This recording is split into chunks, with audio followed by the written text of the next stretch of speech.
Chapter 5, The Entrepreneurial School, Strategy Formation as a Visionary Process.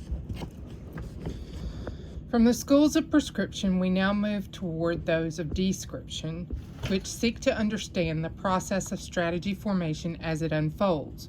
We begin, however, with a school that stands in between and takes a view not entirely different from that of the design school. The design school, if not the planning and positioning schools, took formal leadership seriously, rooting strategy formation in the mental processes of the chief executive. That person is the architect of strategy. But the design school stopped short of building a cult around that leadership. Indeed, by stressing the need for a conceptual framework and by dismissing intuition, it specifically sought to avoid the softer, more personalized and idiosyncratic elements of leadership. The entrepreneurial school has done exactly the opposite. Not only has this school focused the strategy formation process exclusively on the single leader, but it has also stressed the most innate of mental states and processes: intuition, judgment, wisdom, experience, and insight. This promotes a view of strategy as perspective associated with image and sense of direction, namely vision. In our strategy safari, we might think of this school as the rider on the elephant. Here, however, the strategic perspective is not so much collective or cultural as in some of the other schools to be discussed, as personal, the construct of the leader. Consequently, in this school, the organization becomes responsive to the dictates of that individual, subservient to his or her leadership.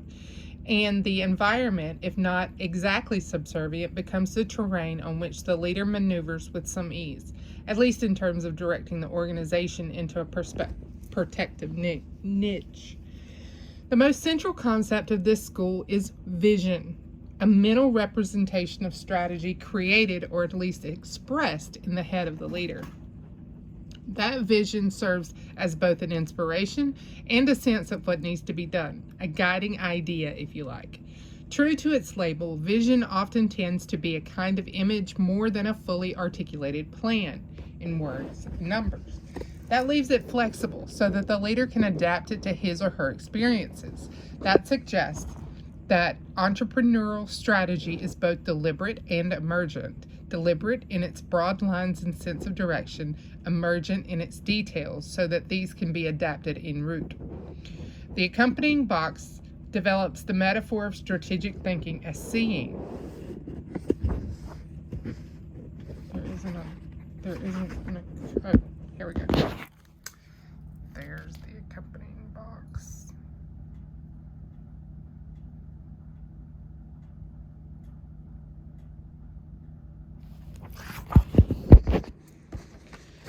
Origins in economics. In one sense, the entrepreneurial school, like the positioning school, grew out of economics. The entrepreneur figures prominently in neoclassical economic theory.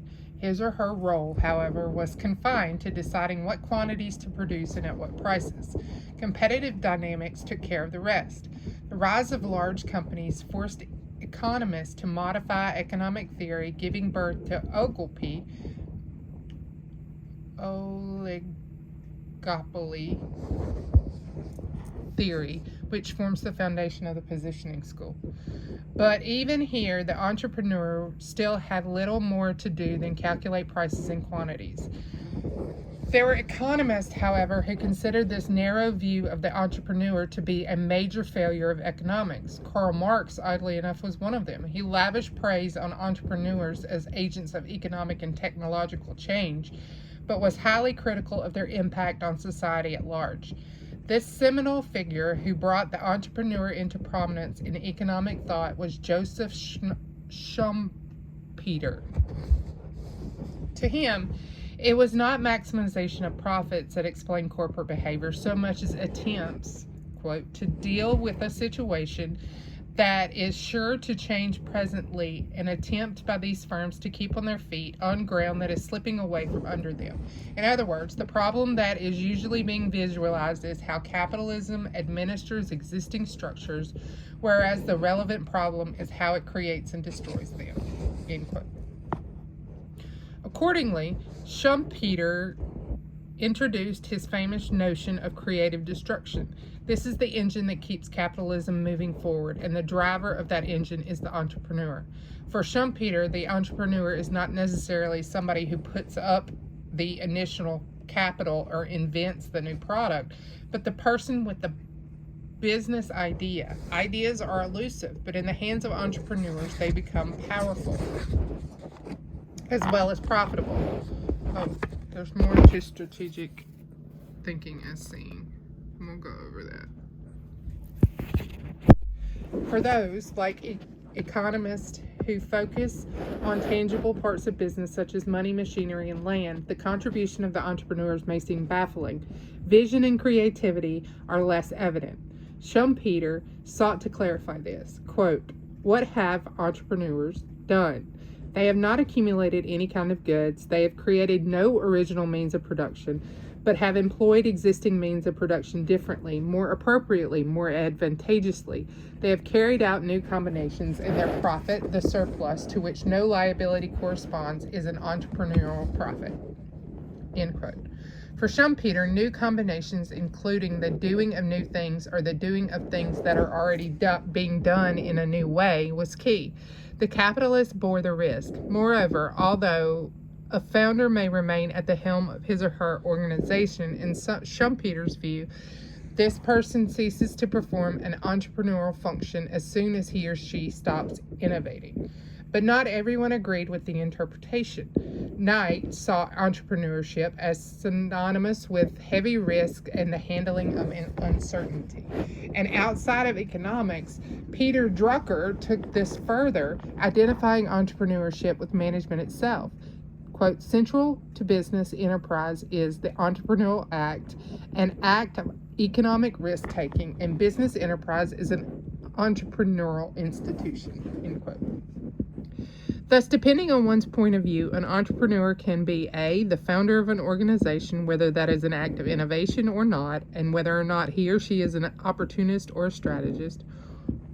B, the manager of a self-owned business, or C, the innovative leader of an organization owned by others. Cole, another economist who popularized the phrase bold stroke to capture the act of entrepreneurship, mentioned 4 types of entrepreneurs: the calculating inventor, the inspirational innovator, the over-optimistic promoter, and the builder of a strong enterprise. The accompanying box presents the views of one famous entrepreneur, Richard Branson of the Virgin Group in Britain, who perhaps reflects characteristics of all 4. Here is Richard Branson's stuff. Again, we'll go over it later. Regrettably, aside from Cole and some others, few economists followed in the footsteps of Schumpeter. Mainstream economics always preferred the abstractions of the competitive market and the predictabilities of the skeletal manager of the vagaries of strategic vision and the uniqueness of the market niche. The literature of the entrepreneur school. And so it really fell to the field of management to develop the entrepreneur school, although this work has never represented more than a trickle of writing and research with occasional brief waves of attention. Proponents of this school saw personalized leadership based on strategic vision as the key to organizational success.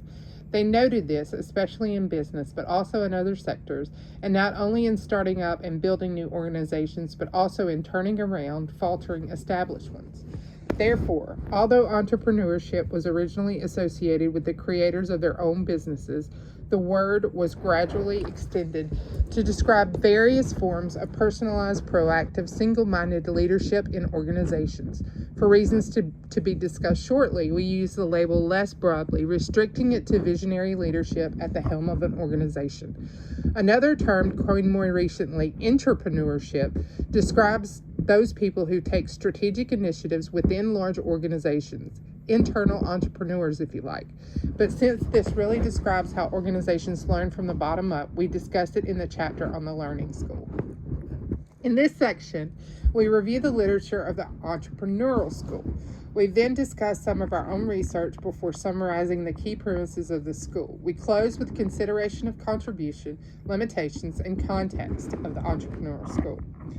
The great leader in the popular press.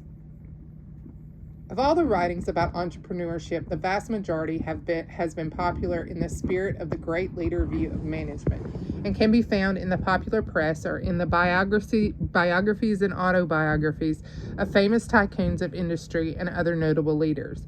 Entrepreneurship can, for example, be followed bi-weekly in Fortune, a magazine that tends to attribute business success to the vision and personal behavior of the heroic leader. CEO Jack Smith didn't just stop the bleeding, reported a Fortune headline in 1994. With the boost from rising auto sales, he made GM healthy again, all by himself. The entrepreneurial personality. A second body of literature on entrepreneurship, probably the largest in terms of empirical content, focuses on the entrepreneurial personality. If entrepreneurship is really about the decisions, visions, and institutions of the single individual, then short of researching individual cognition from a psychological point of view, the subject of the next school, it stands to reason that the most obvious thing to study is the traits of the successful entrepreneurs. Unfortunately, much of this research is rather negative. Manfred Katz de Vries, for example, referred to the entrepreneur as the last Lone Ranger in a 1977 article and published another in 1985 on the dark side of entrepreneurship. In a book called The Organization Makers, Collins and Moore, 1970, presented a fascinating picture of an independent entrepreneur based on a study of 150. The authors trace their lives from childhood through formal and informal education to the steps they took to create their enterprises. Data from psychological tests reinforced their analysis. What emerged is a picture of tough, pragmatic people driven from early childhood by powerful needs for achievement and independence.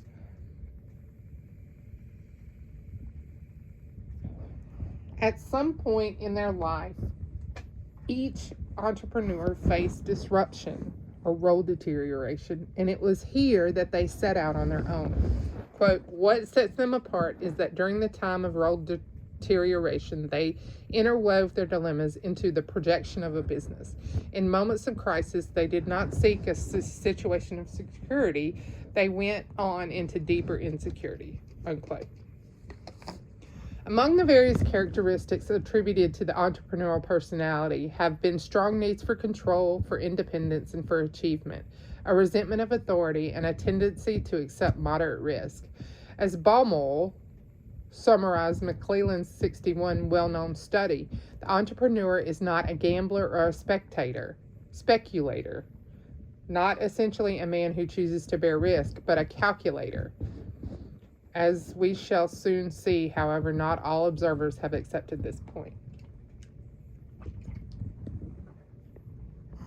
In looking into entrepreneurial personality, a number of writers have contrasted it with administrative one.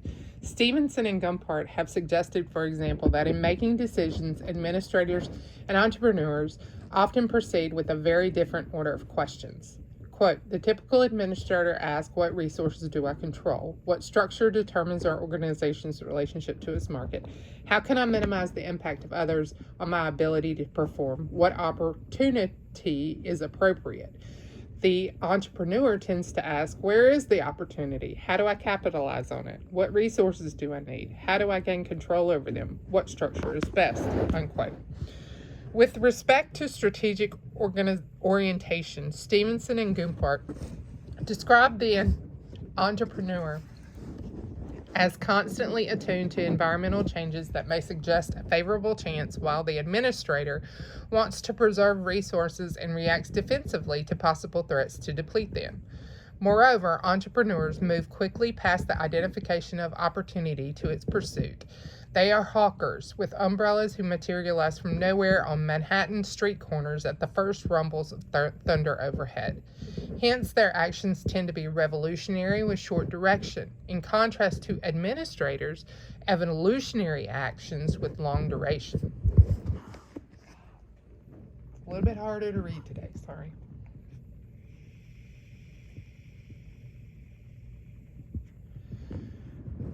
More recently, other writers in search of the entrepreneurial personality have turned to the findings of the cognitive school.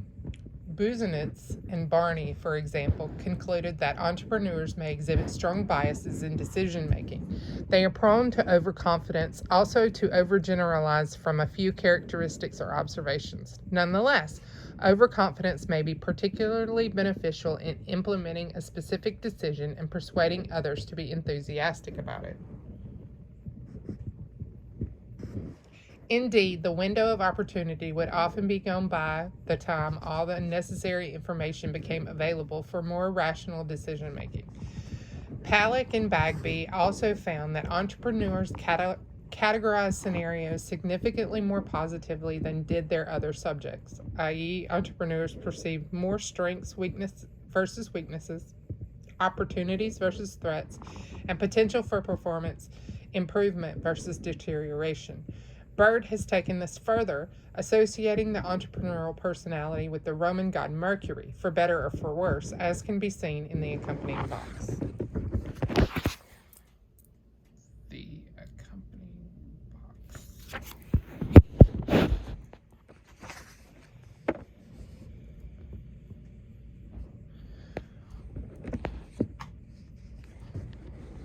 What then become the chief characteristics of the approach of such personalities to strategy making?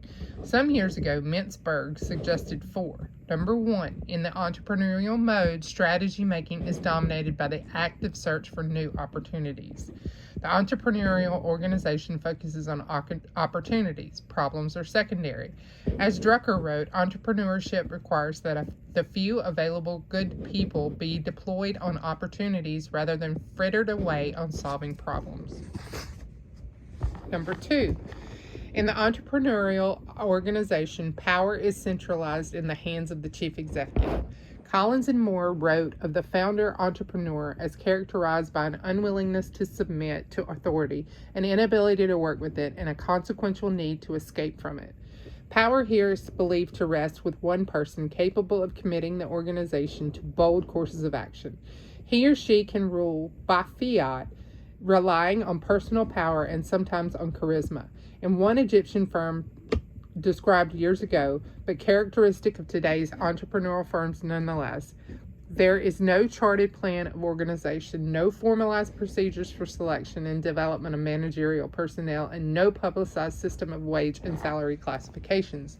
Authority is associated exclusively with an individual. Vision replaces that charted plan. See the box on entrepreneurs' reluctance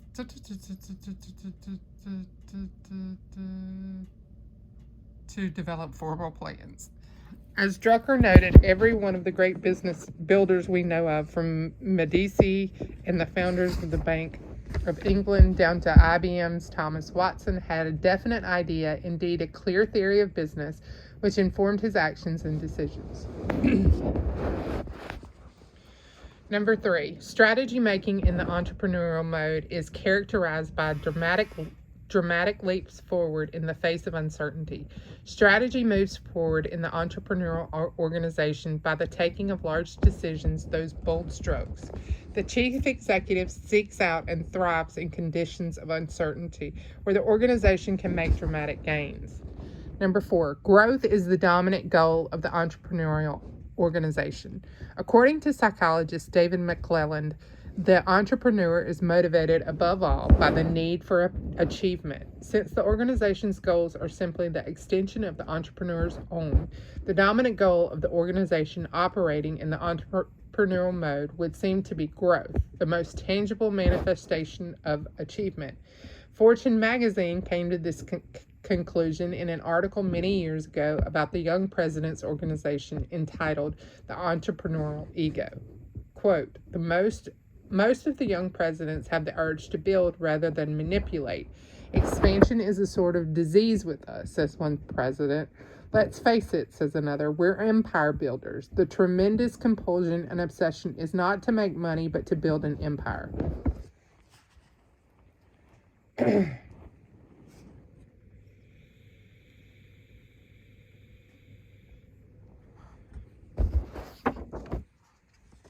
visionary leadership. As planning faltered, vision arose.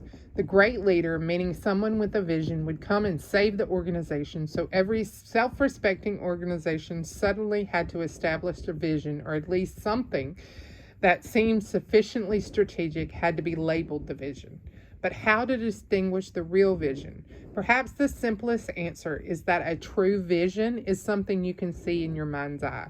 Being the biggest or earning 42% on investment would hardly count. A vision has to distinguish an organization, set it apart as a unique institution. Warren Bennis perhaps put it best with the comment that if it is really a vision, you'll never forget it. In other words, you don't have to write it down. Wouldn't this make a wonderful test for all those banal statements labeled the vision? In their book on leadership, Bennis and Namas devote a good deal of attention to vision. We reprint various excerpts below. To choose a direction, a leader must first have developed a mental image of a possible and desirable future state of the organization. This image, which we call a vision, may be as vague as a dream or as precise as a goal or mission statement. The critical point is that a vision articulates a view of a realistic, credible, attractive future for the organization, a condition that is better in some important ways than what now exists.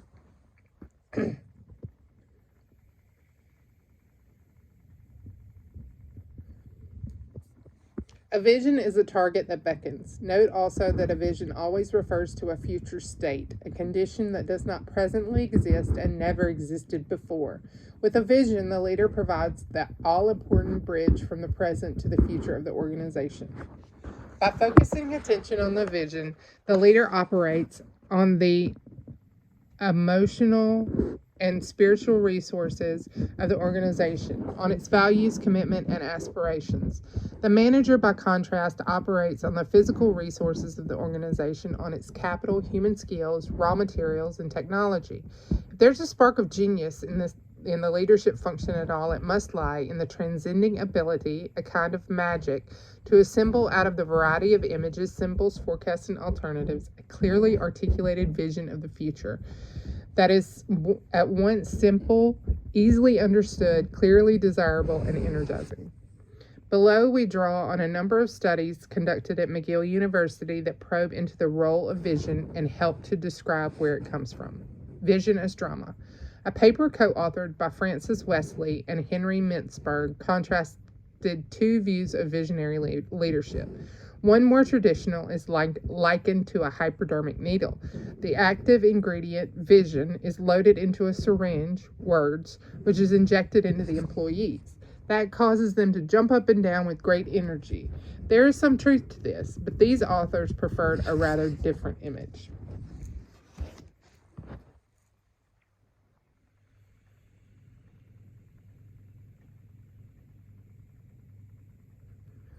Drawing from a book on theater by Peter Brook, the legendary director of the Royal Shakespeare Company, the authors conceived strategic vision like drama as beginning in that magical moment when fiction and life blend together.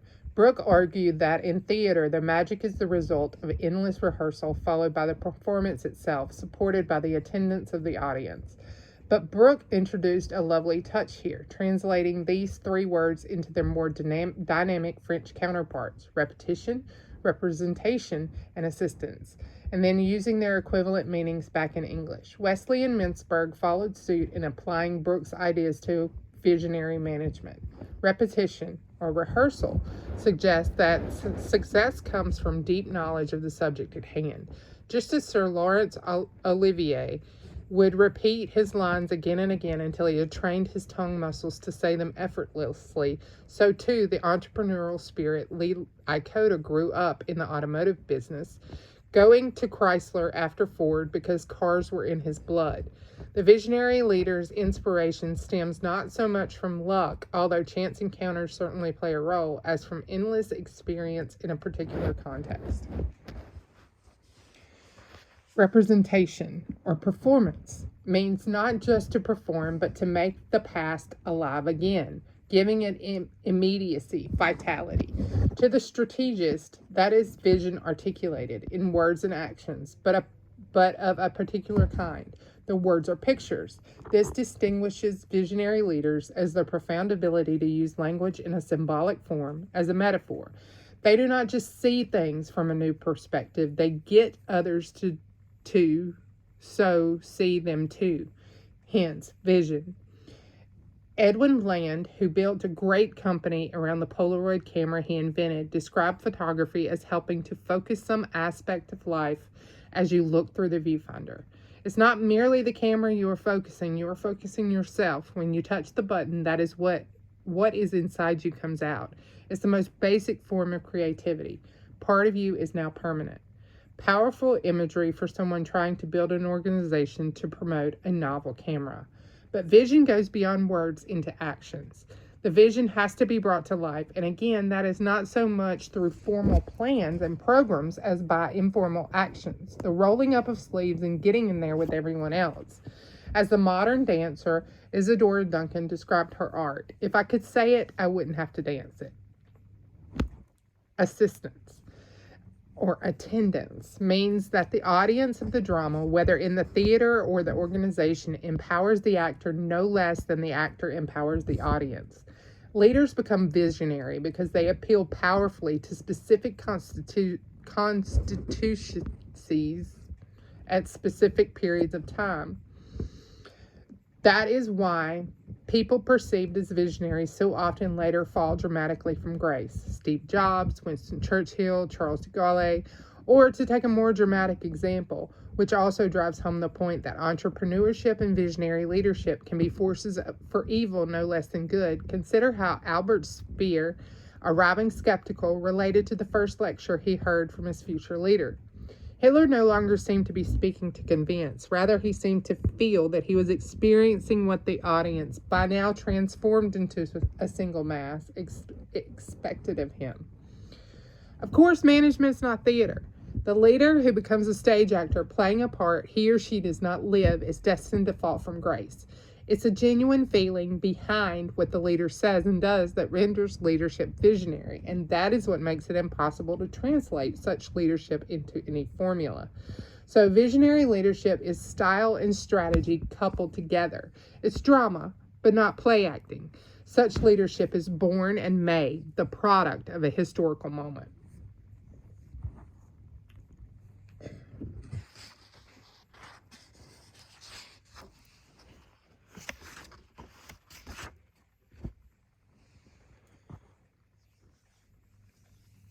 Entrepreneurial strategy formation in a supermarket chain. Let us probe into visionary leadership through a study that tracked the behavior of one rather visionary entrepreneur over a long period of time. His company was Steinberg's, a Canadian retail chain that began with a tiny food store in Montreal in 1917 and grew to sales of several $billion, most of it in supermarket operations during the 60-year reign of its leader. In many ways, Steinberg's fits the entrepreneurial model quite well.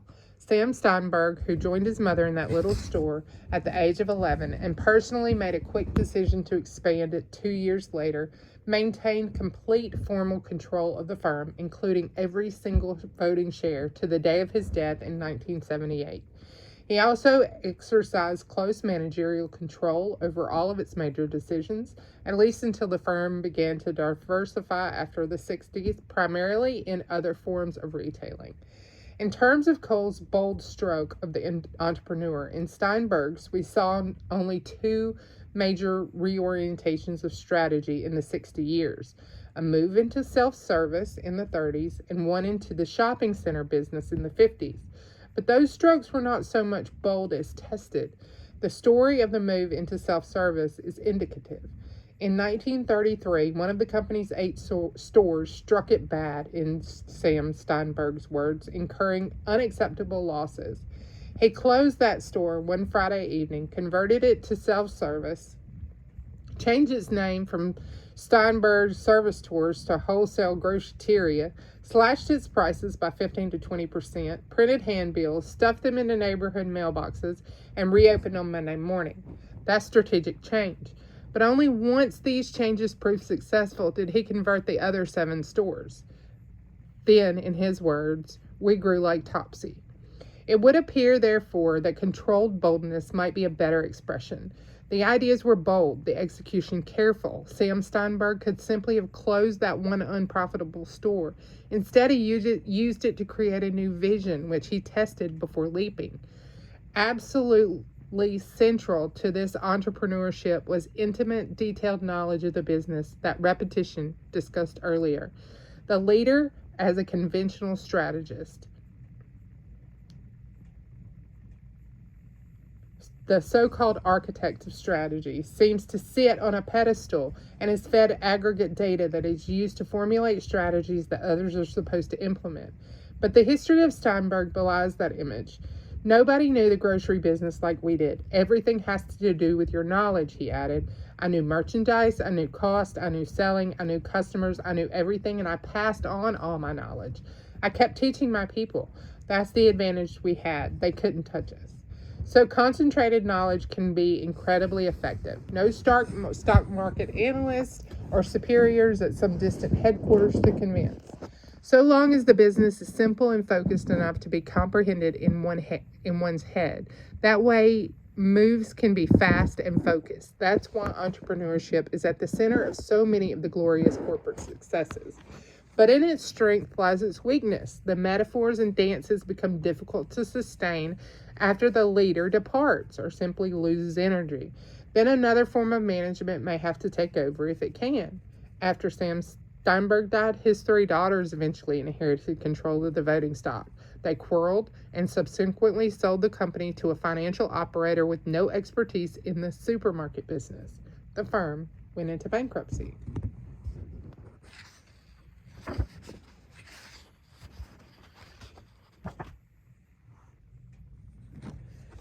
Conceiving a new vision in a garment firm. Where does vision come from? How do entrepreneurial leaders pick up signals in the environment that allow them to trigger major shifts in strategic perspective? Another study provides some clues. Cannondale produced women's undergarments, primarily brasiers and girdles. It too was a highly successful organization, although not on the same scale as Steinberg's. Things were going well for the company in the late 60s under the personal leadership of Larry Nadler, the son of its founder, when suddenly everything changed.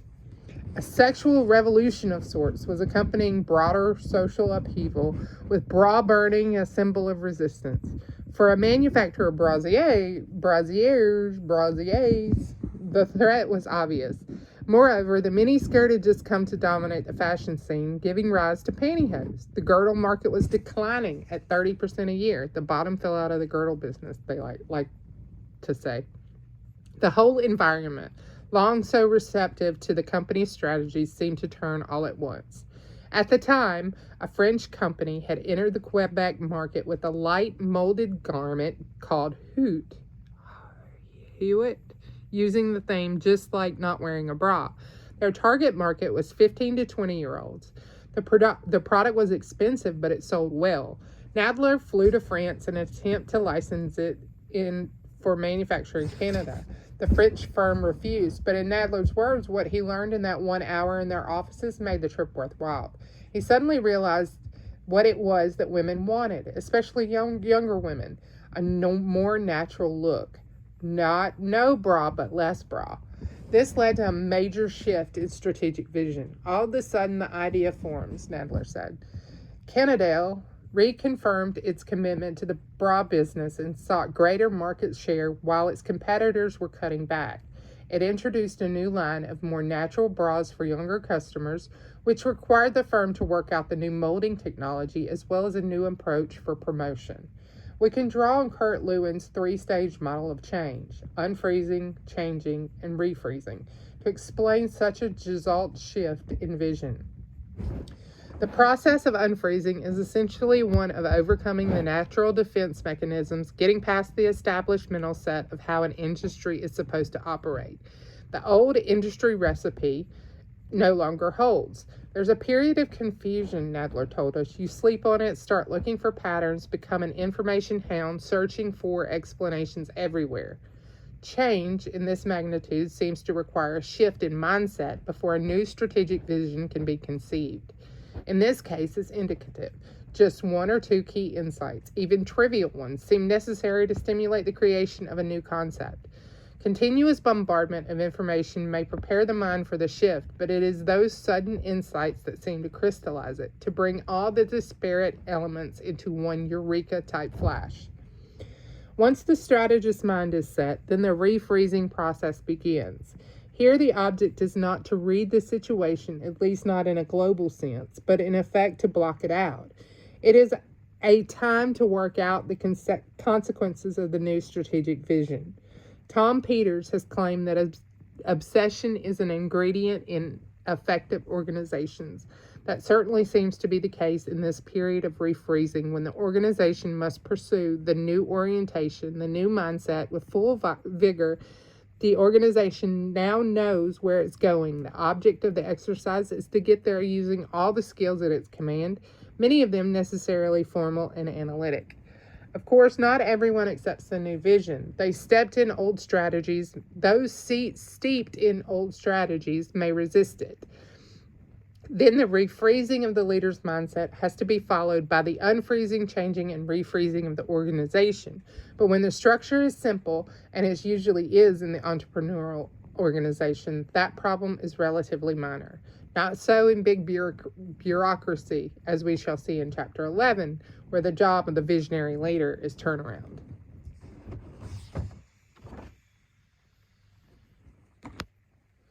Premises of the entrepreneurial school. We summarize the premises that underlie the entrepreneurial vision strategy formation briefly below. Number 1, strategy exists in the mind of the leader as perspective, specifically a sense of long-term direction, a vision of the organization's future. Number 2, the process of strategy formation is semi-conscious at best, rooted in the experience and intuition of the leader, whether he or she actually conceives the strategy or adopts it from others and then internalizes it in his or her own behavior. Number 3, the leader promotes the vision single-mindedly, even obsessionally, maintaining close personal control of the implementation in order to be able to reformulate specific aspects as necessary. Number 4, the strategic version is malleable, and so entrepreneurial strategy tends to be deliberate and emergent, deliberate in overall vision and emergent in how the details of the vision unfold. Number 5, the organization is likewise malleable, a simple structure responsive to leaders' directives, whether an actual startup, a company owned by an individual, or a turnaround in a large established organization, many of whose procedures and power relationships are suspended to allow the visionary leader considerable latitude for maneuver. Number 6, entrepreneurial strategy tends to take the form of a niche, one or more pockets of market position protected from the forces of outright competition.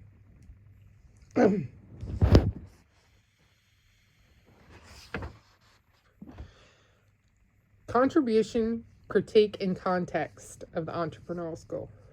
The entrepreneurial school has highlighted critical aspects of strategy formation, most notably its proactive nature and the role of personalized leadership and strategic vision.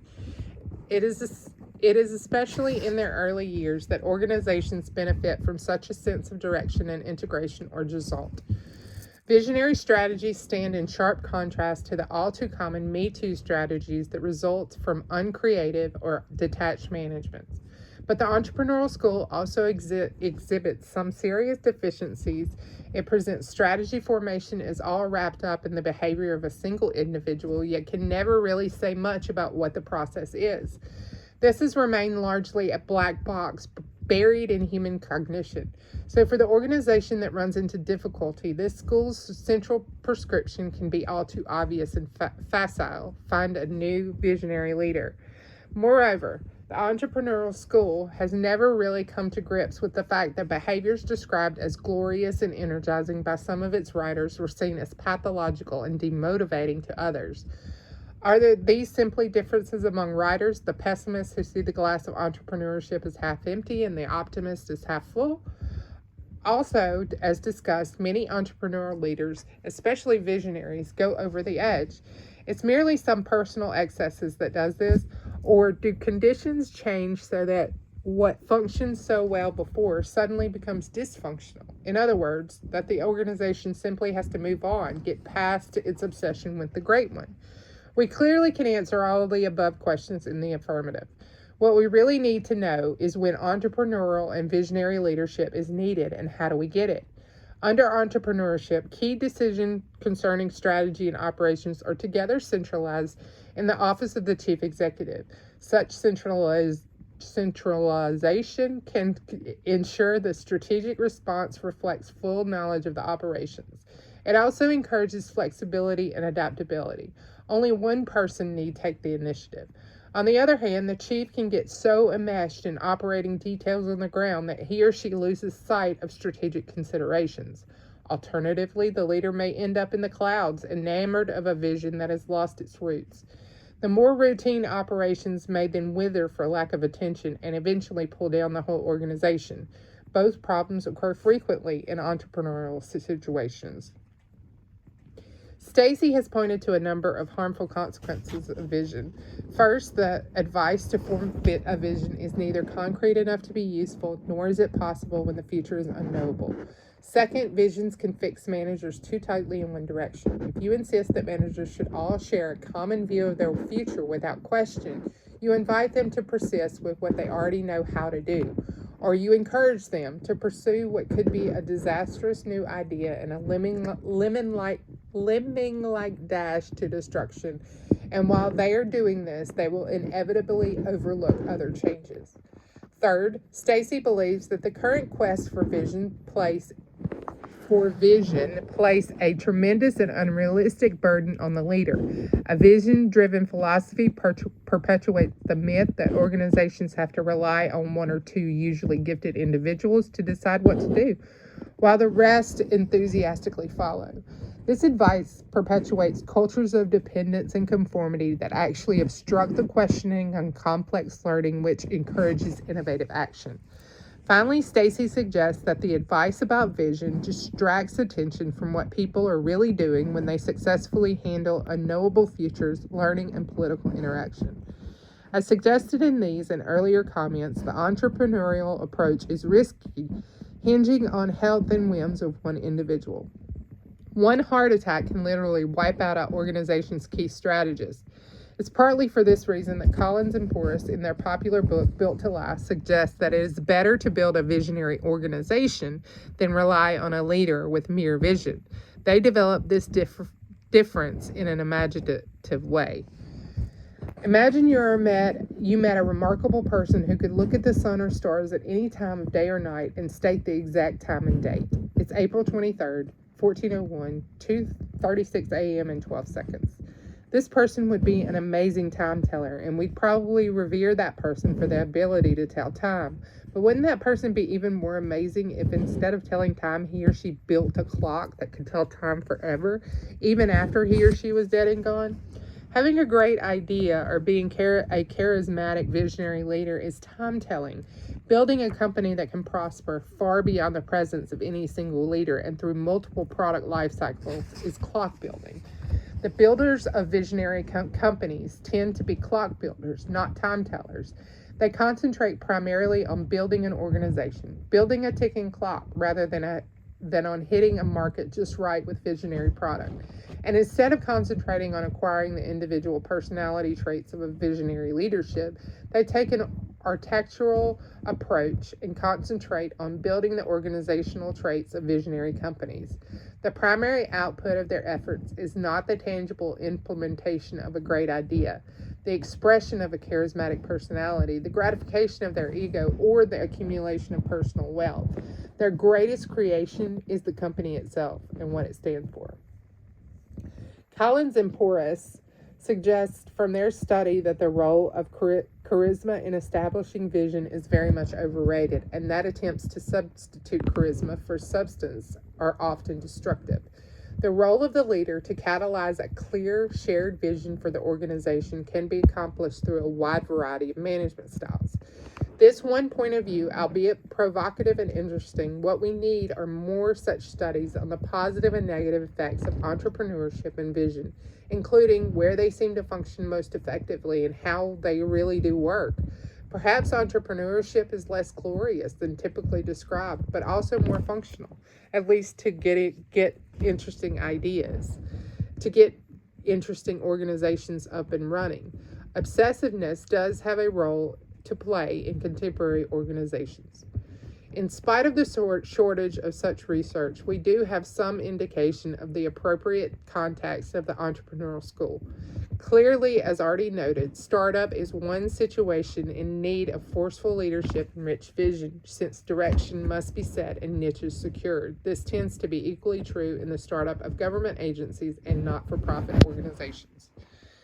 Likewise, organizations in trouble, even the largest in business as well as non-business, often have to defer to visionary leaders who can render dramatic changes through turnaround. Also, many ongoing small organizations require this strong personalized leadership in perpetuity. Retailing may be the best example. In fact, probably the most commonly occurring strategy by far, yet one almost totally ignored in strategic management, is the local producer, mentioned in the last chapter. The organization that pursues a standard industry recipe in a clearly defined geographic niche. In other words, there are organizations distinguished strategically only by their locations, for example, pumping gas on a particular corridor, bottling Coke in a particular town, collecting taxes in a particular nation. A great many of these organizations, at least at the corner and town level, would seem to be owner-managed. Clearly, there are important pockets of organized society that still have great need for the kind of strategy formation promoted by the entrepreneurial school. Okay, let's go back to so this is strategy as thinking as seeing. If strategies are visions, then what role does seeing play in strategic thinking? 3 pairs of factors are presented below, together with a 7th that knits them together into a framework of strategic thinking. Almost everyone would agree that strategic thinking means seeing ahead, but you cannot see ahead unless you see behind, because any good vision of the leader has to be rooted in understanding of the past. Many people also claim that strategic thinking is seeing above. It is the strategist should take helicopters to be able to see the big picture, to distinguish the forest from the trees. But can anyone really get the big picture just by seeing above? The forest looks like a rug from a helicopter. Anyone who has taken a walk in the forest that knows that it doesn't look like that on the ground. Forestry people who stay in helicopters don't understand much more than strategists who stay in offices. Finding the diamond in the rough might be a better metaphor. Strategic thinkers have to find the gem of an idea that changes their organization.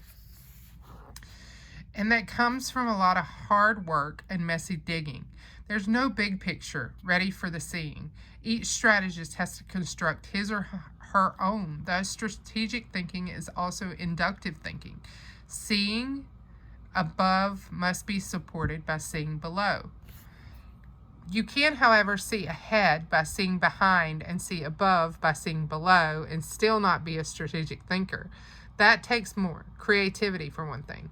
Strategic thinkers see differently from other people. They pick out the precious gems that others miss. They challenge conventional wisdom, the industry recipe, the traditional strategy, and thereby distinguish their organizations. Since creative thinking has been referred to as lateral thinking, this could be called seeing beside. But there are many creative ideas in this world, far more than it can handle. Just visit any art gallery. And so besides seeing beside, strategic thinkers have to see beyond.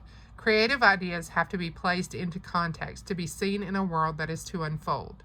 Seeing beyond is different from seeing ahead. Seeing ahead foresees an expected future by constructing a framework out of events of the past. It intuitively forecasts discontinuities. Seeing beyond constructs the future. It invents a world that would not be otherwise.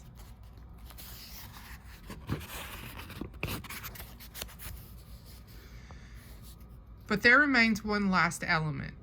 What is the use of doing all this seeing ahead and behind, above and below, beside and beyond, if nothing gets done?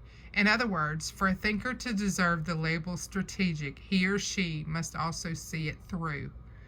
This puts it all together. You get strategic thinking as seen. Okay, the next box is The Reflections of the Entrepreneur by Richard Branson.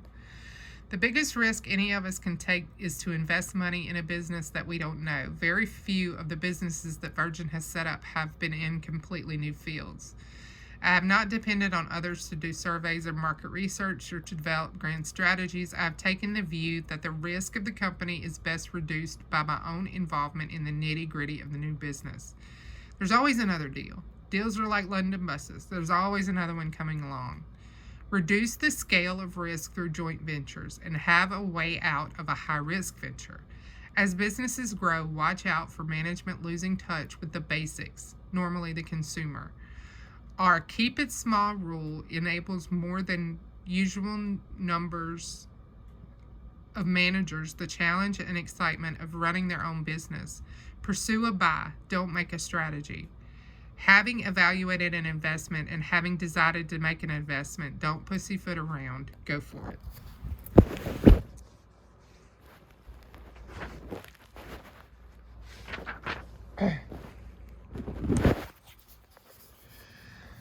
Are entrepreneurs mercurial? Mercury's essence is transition, one of the floating freely, associatively wandered apercu. Backtracking and rhetorical repetition and stealth and thievery, brainstorms, insights, lucky finds, intuitions, the play of dreams. His style is simultaneous or instantaneous linkage of places, people, and ideas. Through his activity, collecting parties reach agreement, resources are exchanged, transitions occur. Mercury also has the attributes of being crafty, deceiving, ingenuous, and suddenly and magically present. He is known for his resourcefulness, nimbleness, subtle cunning, and his role as a messenger or herald is articulate and important to the conduct of affairs. His attitude is ironic and unsentimental. We attribute many of these qualities to entrepreneurs. We see them as creative, opportunistic, persuasive, and freer spirits than the organizational man or woman. Empirical studies have found that many entrepreneurs conform to the characteristics of Mercury, being socially adroit, autonomous individuals with lower than average needs for affiliation, conformity, subordinates, and interpersonal effect. Okay.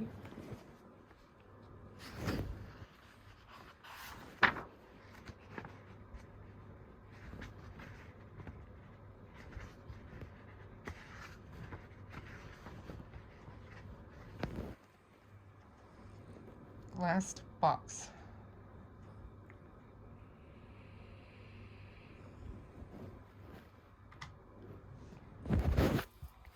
Entrepreneurship and planning. Interviews with the founders of 100 companies on the 1989 Inc. 500 list of the fastest growing companies in the United States revealed that entrepreneurs spent little effort on their initial business plans. 41% had no plan at all. 26% had just a rudimentary back-of-the-envelope type plan. 5% worked up financial projections for investors, and 28% wrote up a full-blown plan. Many entrepreneurs, the interview suggested, don't bother with well-formulated plans for good reason. They thrive in rapidly changing industries and niches that tend to deter established companies. And under these fluid conditions, an ability to roll with the punches is much more important than careful planning.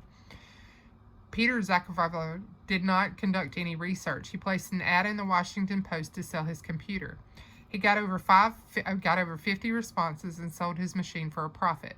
Peter figured that if he had 50 machines, he could have sold them all and decided to begin selling computers from his home. First, we sold to individuals responding to ads, but those people were working for companies, and they would tell their purchasing agents, hey, I know where you can get these. It's an all-referral business. I gave better service than anyone else. After customers started asking for compact machines, his firm became a compact dealer, and the business really took off. We're very reactive, not proactive, Peter observes. Business comes to us, and we react. I never had a business plan.